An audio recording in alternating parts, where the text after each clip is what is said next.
Oke Mas Bro, sebelum kita lanjut ke videonya, saya akan ngasih info sebuah sekuritas yang mempunyai fitur trailing stop yang sangat powerful dan berguna bagi diri saya. Dan mungkin bagi teman-teman semua tentunya. Nah, di sini adalah sekuritas dari MNC atau Motion Trade. Nah, ini ada fiturnya namanya trailing order yang sangat powerful menurut saya guys.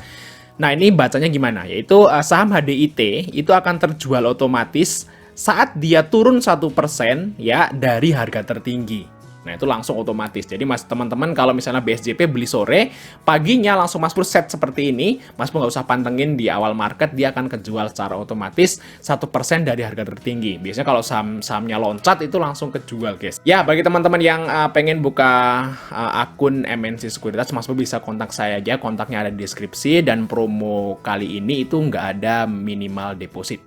Assalamualaikum Mas Bro, ya kembali lagi kita di Fajar Daily. Dan kali ini pagi-pagi guys ya, udah ngopi belum? Ya ini jam 5 ya, udah setelah subuh. Nanti subuh kalau di sini jam 4.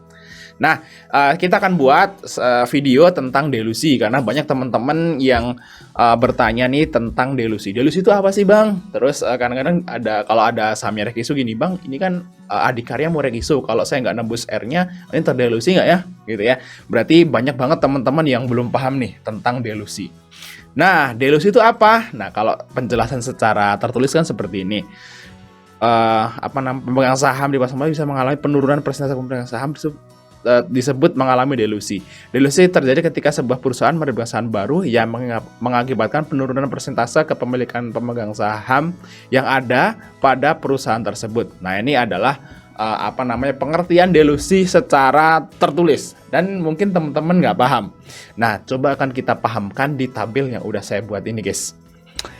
Oke, ini ada satu perusahaan ya. Ini perusahaan yang sama, misalnya perusahaan A, B, C, D. Nah, ini yang sebelah kiri, guys, yang sebelah di sini. Ini adalah sebelum reg issue atau private placement. Nah, biasanya kalau delusi itu biasanya ada dua ya. Yang pertama itu adalah reg issue. Terus yang kedua itu adalah private placement. Pokoknya saat perusahaan itu menerbitkan saham baru. Sebenarnya ada namanya MESOP dan ESA. Tapi kan itu persentasenya kecil biasanya buat masyarakat. Yang ngaruh gede itu biasanya kalau reg issue dan private placement. Nah, ini adalah perusahaan ABCD. Jumlah sahamnya misalnya ini 1000 lot misalnya. Awalnya total semua saham yang di perusahaan ABCD tersebut itu 1000 lot. Nah, ini investornya ada 10 misalnya ya. Ini lot. Ya, ini lotnya. Sorry. Ini lotnya. Terus yang ini persentase kepemilikannya. Kalau kita lihat di sini, ini misalnya pengendali yaitu investor 1. Itu dia mempunyai 400 lot dari 1000. Berarti dia itu memiliki 40% perusahaan tersebut.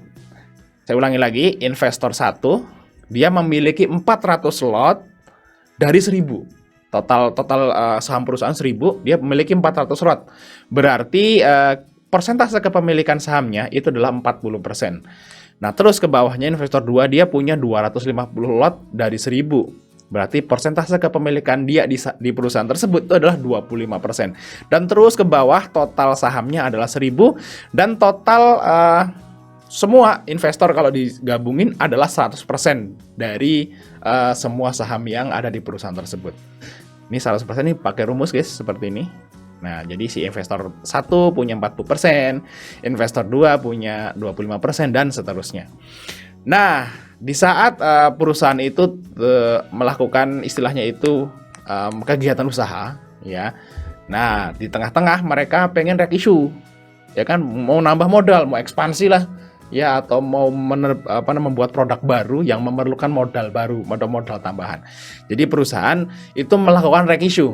Nah, namanya reg issue itu adalah menerbitkan saham baru. Ya, untuk mendapatkan dana segar dari investor ini. Dari mereka sebenarnya. Ya, di dalamnya ada masyarakat lah, ada apalah gitu kan. Ya, bebas gitu ya yang punya di perusahaan tersebut. Nah, karena perusahaan pengen ekspansi, dia pengen nambah modal ya dengan cara menerbitkan saham baru. Nah, dia nawarkan biasanya kalau dia reg issue dia nawarkan ke investor-investor yang di sini yang punya saham di perusahaan tersebut. Nih, kita mau reg issue nih. Harganya segini ditebus ya, seperti itu ya. Ditawar-tawarin. Kalau misalnya semua mau nebus. Nah, ini misalnya nih semua investor yang ada di perusahaan ABCD itu mau nebus reg isunya. Nah, jadinya seperti ini. Nah, reg isunya rasionya 1:1. Berarti perusahaan itu menerbitkan 100% lagi sahamnya. 2 kali lipat jumlah sahamnya. Jadi jumlah sahamnya nanti jadi 2.000. Tadinya 1.000 jadi 2.000, guys. Jadi 2.000. Jadi ini misalnya semua investor mau nebus, wah perusahaannya bagus, ya perusahaan bagus, perusahaan hebat. Kita semua mau nebus. Nah, ini semuanya mau nebus nih, ini semua investor mau nebus. Jadi kepemilikan lotnya jadi tambah. Karena 2 kali lipat jadi 400, ya. Terus di sini jadi 800. Tapi persentasenya sama, 40%. 40% kan? Kita lihat sini ya. Ini 40, ini 40. Terus di sini tadinya yang investor 250, ya. Terus di saat dia nebus reg isu, kepemilikan sahamnya di 500 lot. Dari 250 jadi 500 lot. Tapi persentasenya sama, cuma 25%. Dan seterusnya ke bawah. Seperti itu, guys. Nah, ini kalau nebus semua. Nah, yang jadi masalah adalah kalau ada investor yang nggak mau nebus. Nah, itu akan terdelusi. Ya, kalau ada investor yang nggak mau nebus, itu akan terdelusi. Nah, saya akan ngelihatin gimana seorang investor itu akan terdelusi sahamnya. Nah, kita lihat misalnya investor 2. Investor 2 nggak mau nebus, ya alasannya kenapa lah, nggak punya duit lah, atau dia udah nggak percaya lagi sama perusahaan tersebut lah. Pokoknya dia intinya nggak mau nebus reg isunya. Berarti jumlah sahamnya itu nggak jadi 500 dong. Berarti tetap di 250, tetap di kepemilikannya di awal karena dia nggak nebus. Kita ganti jadi 250. Jebret, apa yang terjadi? Wah, langsung struktur kepemilikan sahamnya atau persentasenya itu berubah total. Semuanya, guys. Jadi investor 1 ke investor 10 itu berubah total saat ada satu investor yang nggak mau nebus reg isunya. Nah, kita lihat di sini ya. Investor 2 lotnya sama. Ya, sebelum reg isu dan setelah reg isu 250. Tapi persentase kepemilikan sahamnya itu berubah total dari 25% ke 14,2%. Nah, lotnya sama, tapi persentase kepemilikan sahamnya itu berkurang. Nah, itu namanya delusi. Dan saat ada satu investor yang terdelusi, itu akan mempengaruhi investor lain. Contohnya misalnya di sini investor 1, dia punya 400 lot. Nebus reg isu jadi 800 lot, ya. Harusnya persentasenya sama 40%, tapi gara-gara ada investor yang nggak mau nebus, persentase kepemilikan saham jadi 45%. 45%. Nah, naik.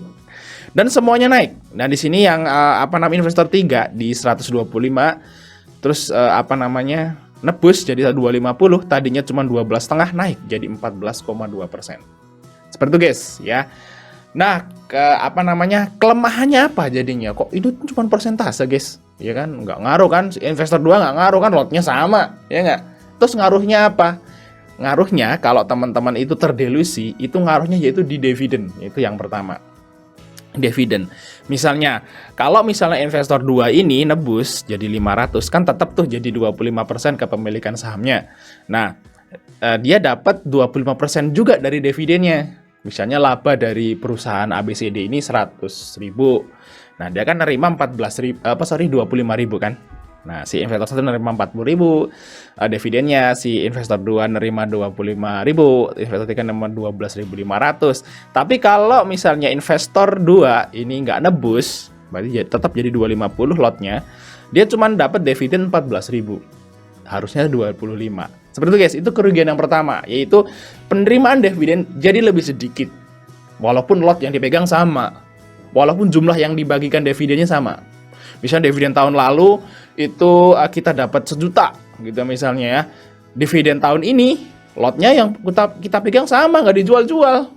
Yang dibagi dividen juga sama, DPR-nya totalnya sama, tapi jumlah kita nanti akan jadi lebih sedikit karena persentase kepemilikan kita di sahamnya itu berkurang. Karena kalau dividen itu yang dibagi adalah jumlah lot.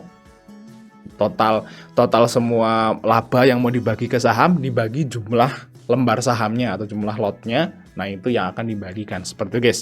Jadi itu dia kerugian yang pertama kalau Mas Bro terdelusi sahamnya adalah penerimaan dividen akan lebih kecil. Terus kelemahan yang kedua saat Mas Bro terdelusi di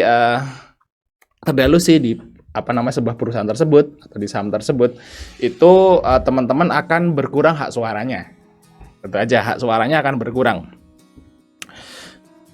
Kan kalau misalnya perusahaan itu ada RUPS. RUPS itu kan kita kan istilahnya ya, bahasanya itu istilahnya itu musyawarah lah. RUPS itu kan musyawarah gitu ya, mau menentukan nasib perusahaan di masa yang akan datang. Dan biasanya kalau perusahaan itu dia itu voting, biasanya voting. Nah, yang apa namanya punya kekuatan di sebuah perusahaan yang dia memiliki persentase kepemilikan saham yang besar.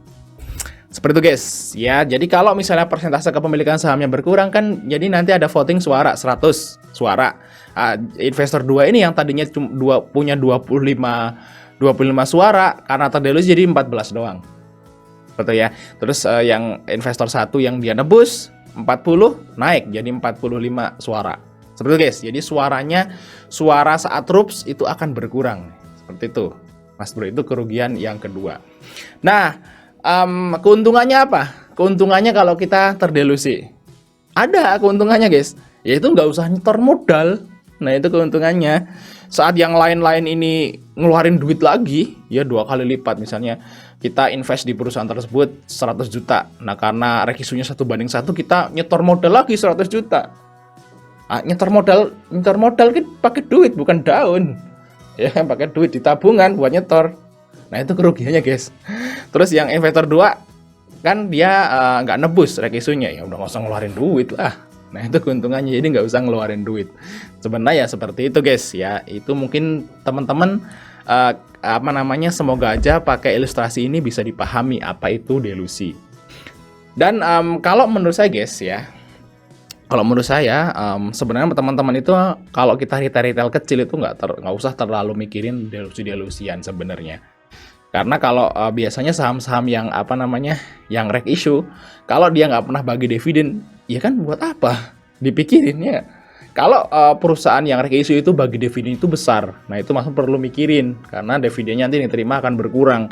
Cuman kalau reg issue perusahaan busuk, terus dia nggak pernah bagi dividen dan teman-teman juga nggak pernah ikut RUPS, ya udah nggak usah mikirin reg issue apa namanya, delusi. Kalau nggak nebus ya nebus, kalau nggak mau nebus ya nggak usah dipikirin. Seperti itu ya kalau perusahaannya itu busuk.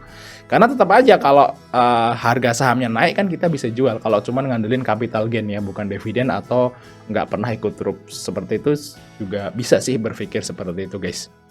Oke ya, mungkin itu aja informasi dari kita ya. Jangan lupa untuk like dan subscribe tentunya, dan sampai ketemu di video berikutnya.